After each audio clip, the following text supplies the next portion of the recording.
Hello and welcome to Wisdom Wednesdays. Today I am really excited to talk about what I'm talking about because it's something that was brought up on Sunday at the home group I go to. And also, if you haven't followed the Measured Voice, which I'll link it in the description below, that is the guy that does my home group, and we do it in his house every Sunday.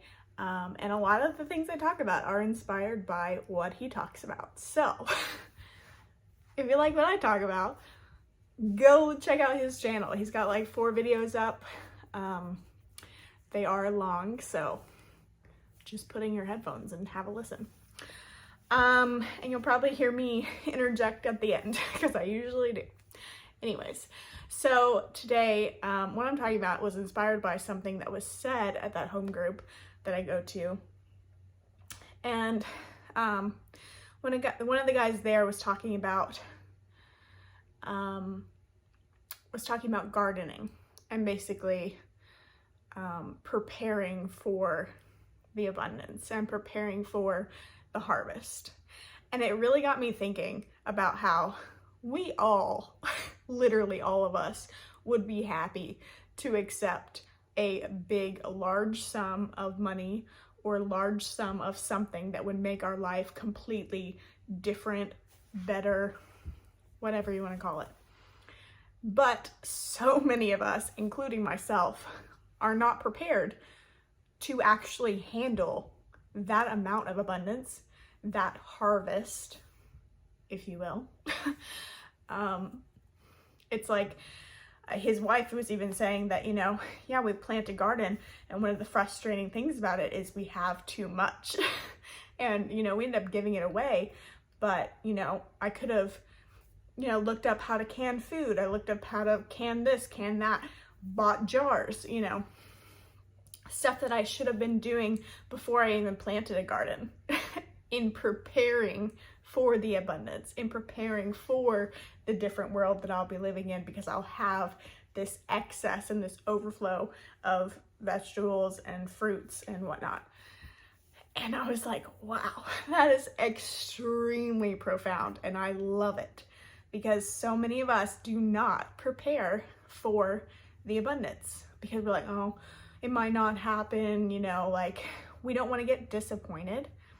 But I think that tying this all in with the stuff we know about manifesting and whatnot is it essentially makes your manifestations stronger when you do actually prepare in advance for the thing that you are believing and that you're wanting and that you're manifesting into reality. And I think that it was just so cool, and it sparked so many different thoughts in my head. Because with the whole revaluation thing that we all hope and wish and dream and, believe is going to happen, that's going to be absolutely life-changing. The changing of the money system, the repayment of all of the money that's been taken from us over generations, even the, change of currencies and whatnot, that's going to be a massive difference than the life we're living right now.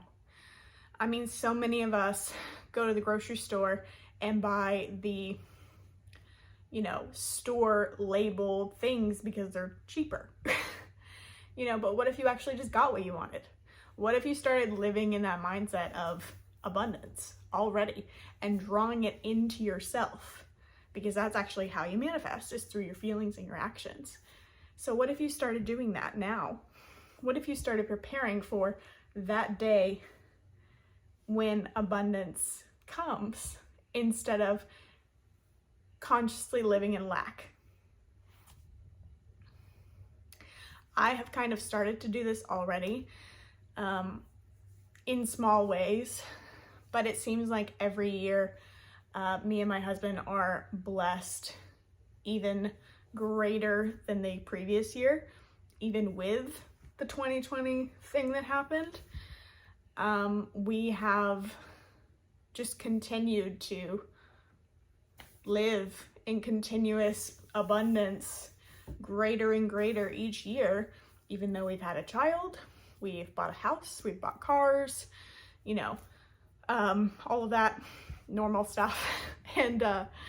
And still we have not taken a hit financially in the sense of like, you know, like we made a ton less this year than we did last year. And no, it's been like growing ever since. And that's not to brag, but I felt a long time ago when we got married, about 6 years ago, that that we were to essentially prepare to be these king and queen type of people, and living out of complete abundance and no lack. And we needed to start preparing and acting like it. And that started in very small steps. One of them being, you know, if my husband ever felt to give, or I ever felt to give a amount of money, we would come together, talk about it, and I would always agree. I would always agree. Because in my mind, the more you have your hands open, the more you're able to give and receive. You can't receive with a closed fist. So if you're holding on to this money that's transactional, that's what it's meant to be, you won't be able to receive anything else. So I always kind of see money and use money with an open hand. I say it comes and goes. Money comes and goes, and that's what exactly it was meant to do. So I allow it to do that. And you know, when we wanted to splurge every once in a while, within reason, obviously, within our means, you know, I would agree. And we never went without, ever. We always paid our bills. We always had food, good food on the table, because I'm a proponent of eating as healthy as I possibly can. You know, supplements, whatever. We never went without. And to me, honoring that voice that I call wisdom, in the very beginning, with just the idea of giving whatever we felt to give in the time that we felt to give it. And, you know, stepping towards living in abundance and not living out of a place of lack. That's what has continued to happen. And I realized a very mature thing for me recently, and that was that I am actually having a great time, a great time trying to find all of these different non-conventional type of ways to make money. I am having a great time. I'm like, oh, I can make money on this way. I could do it this way. I could do it this way. It's super exciting for me because this whole new world has opened up. Exponentially, far greater than I ever would have expected or even thought was possible. And you guys know, part of it's from letting my creativity out and really just being authentically me and finding out how cool I actually am. Because didn't think that about myself for a long time. But it also is just this place of honoring this word, this feeling that I got from wisdom a long time ago, and continuing to honor it. Anytime that I feel like I need to hold on to something, I give it away. I try to give it away in some way, form, or fashion. If I am feeling like we're super tight with money, I'll give some away.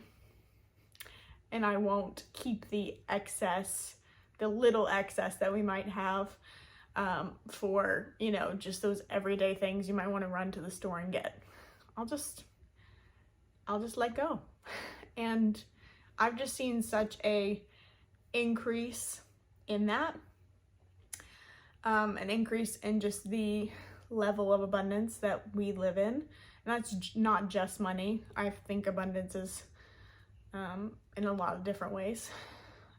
Abundance of friendship, quality people, opportunities. I've had so many opportunities that I never would have expected. One of them actually started with Charlie Ward, so just being able to talk to him, him finding me on TikTok and being able to talk to him was out of nowhere.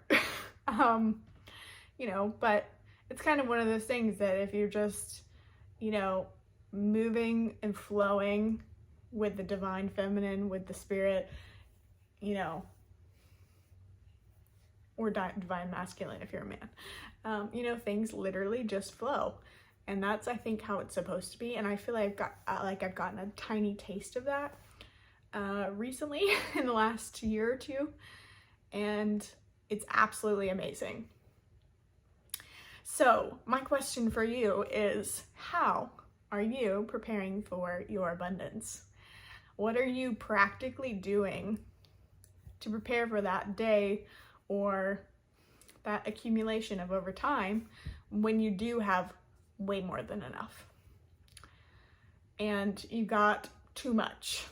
Because I think that we're kind of moving in that direction as a collective, is this place of just overflow, and not greed, but just complete overflow, because there's always more than enough with everything.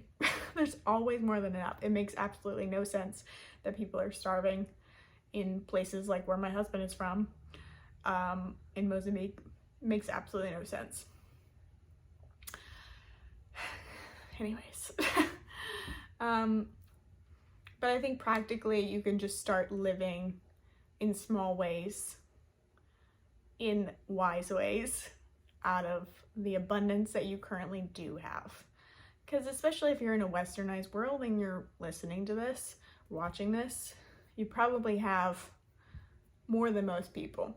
When I went to Mozambique, I was told that 80% of the world lives like how the people of Mozambique live, and 20% live like we do, in this type of housing, running water, electricity, which was absolutely mind-blowing and eye-opening and changed my whole perspective on everything.